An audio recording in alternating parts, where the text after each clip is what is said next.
In today's episode, I'm joined by Jake Watson. Morning. We're going to talk to you guys about high and low bar squats.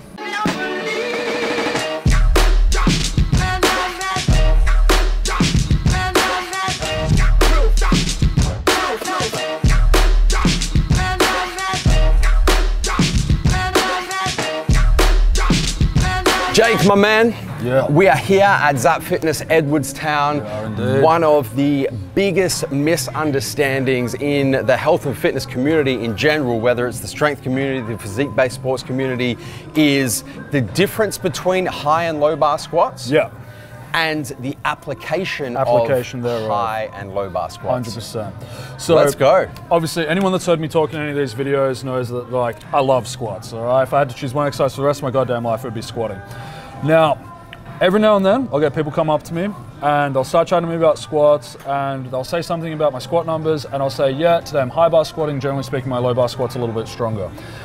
Then, 9 times out of 10, I get greeted with, what's the difference between a high bar and a low bar squat, all right? So what we want to talk about today is basically the two different approaches to the technique and how they're going to correlate into your training and when you can best apply them, okay?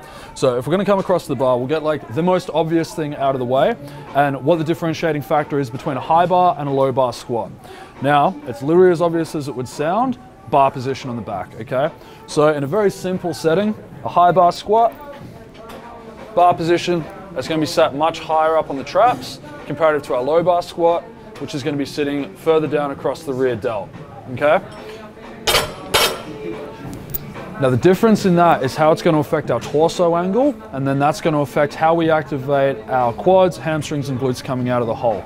Now, just to preface this, generally speaking, you're going to see far more quad dominance in a high bar squat, and it's what you'd see more common in Olympic lifters, a lot of athletes, and physique bodybuilder type competitors. And then that low bar squat is generally about maximal weight, which you'll see really prevalent in the powerlifting community. Now remember, these aren't hard and fast rules, but we're talking about generalizations, okay? This is what we're trying to get across to you guys today. Now, if you just come across to the side a little bit, we'll have a look about how this is going to influence our torso angle. Now, bearing in mind I'm in boots and pants, so first of all, we're going to look at our high bar squat position. And you're just going to see that as we come down, now you've heard me talk about abdominal bracing and everything, so you can just see me adjusting that pelvis there. We're going to come down and we'll see, we sit in a much more upright torso angle, okay? And it's a much more linear bar path coming out of the hole. So just repeat that then without talking this time. All right, and that's just very simple breakdown of that movement. Now, if I drop that bar down my back, and generally with these, I will take a slightly wider stance, especially early in the morning when I'm not mobilized. And same principle, we're gonna brace the abs up, and then all of a sudden we're loading back onto the hip a lot more. You can see that bar's in a completely different position over my knee, and then I'm loading that lower back a lot more out of the hole as well. So just do that position again, and standing out.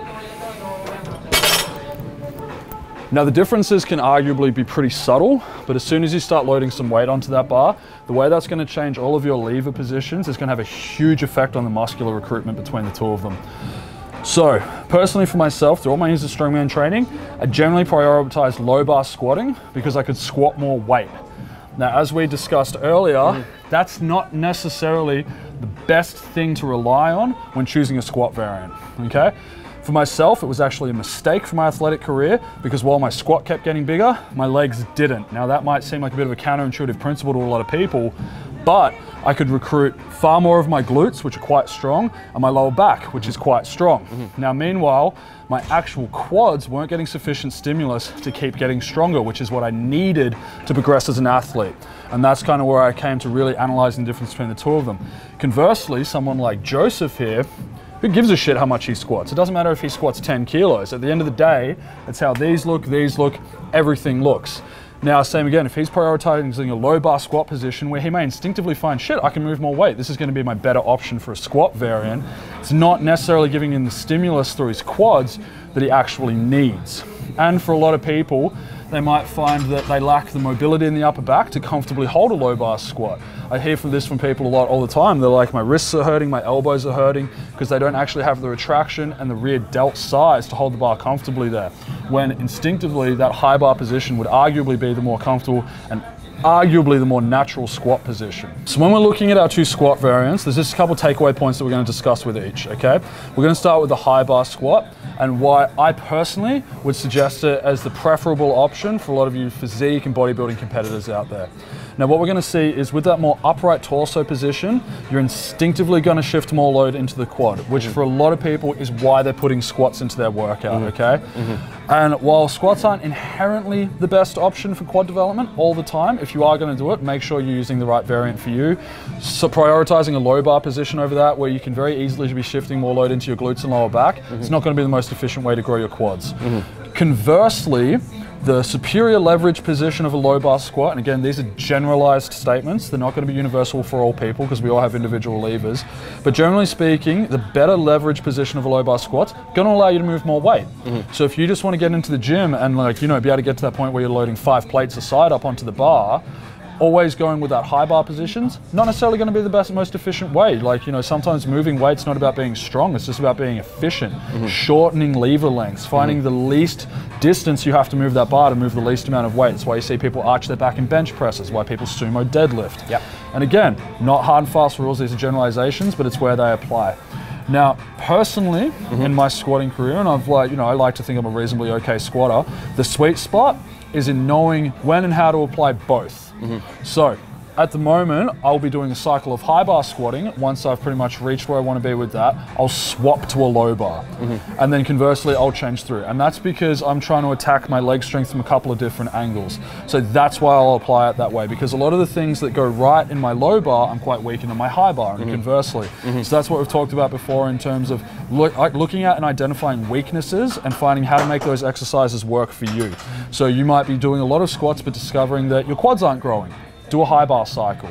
If you do a low bar squat and discover there's a 70 kilo variance between your low bar and your high bar squat, do a high bar cycle. If you found that your high bar stagnated a little bit and you can't get past those numbers, shorten your lever lengths, drop the bar down your back a little bit, get some weight onto the bar. But in terms of general physique development, if you're trying to really isolate those quads, you're going to generally want to go for that high bar position. But when we're in that high torso angle as well, it's always really important to remember that you don't want to be kicking back out of the hole. So I'll just get you to come around to the side again. So, because again, it's easy to say that this is the better squat option for you in terms of engaging those muscles. But again, it's principle versus application. You can have all the right intentions and just not execute correctly. So just a quick idea of what I mean by that is, if I want to be using my quads in this squat and I've come straight down, but then my position out of the hole looks like this, all of a sudden I've lost all the rationale for doing this. So remember, it's that whole thing about choose an appropriate load and make sure that you're actually keeping it where it wants to be on the quads. And then save that bigger good morning position for the low bar squat, where you can load like that in an appropriate and safe technique. I really, I'm being very quiet in this episode because I'm absorbing all the information as you guys are as well.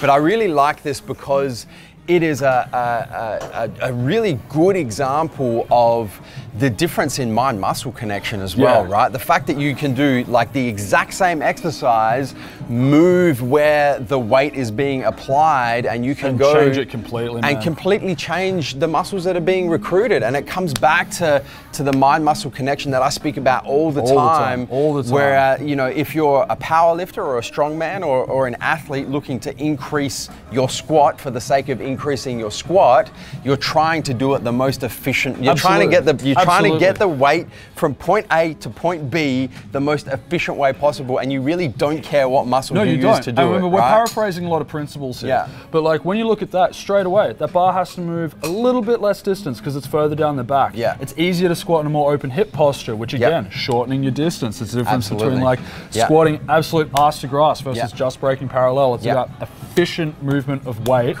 not stress on the muscle, and there's a huge difference between the two. Whereas if you're an aesthetic-based athlete, it all comes down to stress on the muscle. Absolutely. You're trying to use weight and a particular exercise to add resistance against a muscular contraction. If anything, you're trying to make that movement less efficient. You're purposely trying to make it less efficient because you're trying to get the particular muscles that you're trying to stimulate to do more work. And this low bar, high bar squat variation is just such a beautiful example, it's such a good example of the two. But I guess, look, the take-home message for you guys is, if you, once again, it's my muscle connection. If you're an aesthetic-based athlete and you're incorporating squats into your program for the sake of stimulating particular muscles, in particular quads, stick to high bar squats. If you're a performance-based athlete, a strongman, powerlifter, or a performance athlete of any type, and you're trying to squat for the sake of trying to get a really impressive squat, low bar squat is where you should be spending most of your time, but cycle between both. But make sure that you're still implementing those high bar squats, purely because when you're looking at an efficiency-based movement, you're not necessarily strengthening up the areas where you're weak, and you still want to make sure that you're addressing weaknesses. Correct. Okay. But I guess the flip side of that is, from an aesthetic-based athlete perspective, if you're watching this and you're interested in changing the way your body looks, low bar squats really don't have any place at all, right?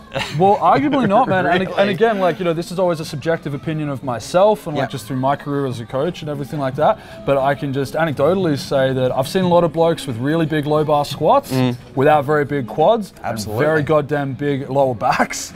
And conversely, I've seen some dudes with some really impressive like wheels on them that aren't necessarily moving tons of weight. Like, you know, I saw a pretty well-known Adelaide bodybuilder in the gym the other day, just pumping sets of 15 with 100 kilos, man. High bar, beautiful upright position, just perfect load on his quads, getting exactly what he wanted out of that exercise.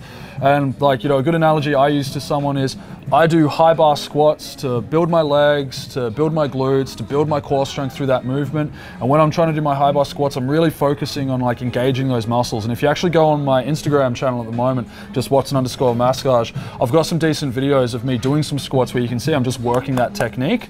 When I'm low bar squatting, the analogy I like to use is I'm just trying to survive. You know what I mean? Like, you're just recruiting anything you've got to do to move that weight. No one gives a shit on if you got a nice quad pump out of a low bar squat. It's about moving numbers. High bar squats, we're trying to build some legs, personally. It's that mind-muscle connection, man. Absolutely, man. Jake, thank you so much. Knowledge bomb level over 9,000 at the moment. And guys, that's a wrap for today's episode of MJ Everyday. As always, don't forget to hit the subscribe button, subscribe to our YouTube channel, turn your post notifications on, both on your mobile, your cell phone, and your desktop PC, so you don't miss a beat when it comes to the Massive Joes YouTube channel. Jake, thank you. Boom. Pleasure as always, man. Guys, until tomorrow, coming to you from MassiveJoes.com. Stay massive.